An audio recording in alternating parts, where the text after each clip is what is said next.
तो इसमें कुछ लगता है कि मैन्युफैक्चरिंग की गलती है और ये अगर पहले भी हो चुका हो और हादसा नहीं हुआ हो तो ये भी पता चल जाएगा इंक्वायरी में।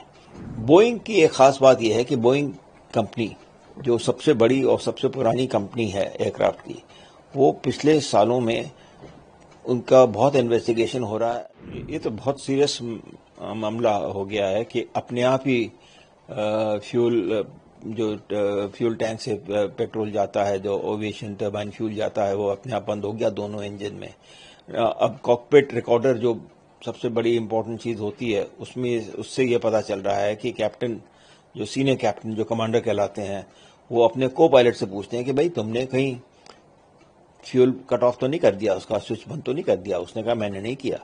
तो ये लगता है कि कैप्टन या को पायलट की कोई गलती नहीं है इसमें, वो तो खुद ही समझे नहीं कि कैसे हुआ। तो इसमें कुछ लगता है कि मैन्युफैक्चरिंग की गलती है और ये अगर पहले भी हो चुका हो और हादसा नहीं हुआ हो तो ये भी पता चल जाएगा इंक्वायरी में कि और किसी एयरक्राफ्ट में कभी ऐसा हुआ या नहीं हुआ।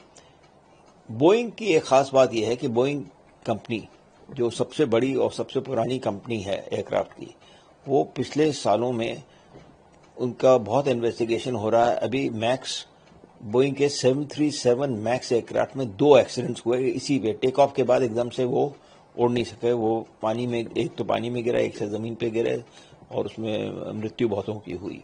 तो उसमें भी यही हुआ है कि उन्होंने कुछ नई चीजें लाए थे, जो मैक्स वैरायटी इनकी थी, और उसका उन्होंने प्रॉपर ट्रेनिंग नहीं दी पायलट्स को, और उसमें कुछ थ्रस्ट का प्रॉब्लम था जिससे वो चढ़ने के बाद बम से नीचे आते हैं और उसके लिए कुछ करना पड़ता है पायलट को, जब पायलट को पता ही नहीं था। और मैनुअल भेज दिया था उन्होंने कि भैया पढ़ लीजिए और कर दीजिएगा। तो ट्रेनिंग में उन्होंने खुद पैसा बचाया, क्योंकि ट्रेनिंग का काफी खर्चा होता है जो कि मैन्युफैक्चरिंग कंपनी करती है। दूसरा, इसी कंपनी में अभी 2 विसिल ब्लोअर, 2 वहां के अपने ऑफिसर जो विसिल ब्लोअर कहलाते हैं, इन्होंने कहा है कि ये कंपनी तो सेफ्टी पे पैसा बचा रही है, अब इनके जो भी प्रोटोकॉल्स हैं उनको नहीं फॉलो कर रही है और उनके ऊपर प्रेशर आ रहा है कि भाई प्रॉफिट दिखाओ, प्रॉफिट दिखाओ। इसलिए ये यूएस कांग्रेस ने भी इन्वेस्टिगेट किया इसको बड़ी जोरों से, और उन्होंने फेडरल एविएशन अथॉरिटी, जो कि सेफ्टी रेगुलेटर अमेरिका का है, उनको भी काफी डांटा है कि आपने अपना जो काम है उनके ऊपर ट्रस्ट करते रहे। वो अपना सेविंग करके अपना प्रॉफिट बढ़ाना चाहते थे, तो मामला वहां भी बिगड़ा हुआ है सारे बोइंग कंपनी के बारे में। और ये बोइंग कंपनी तो सब जगह, हर जगह बेचती है हवाई जहाज।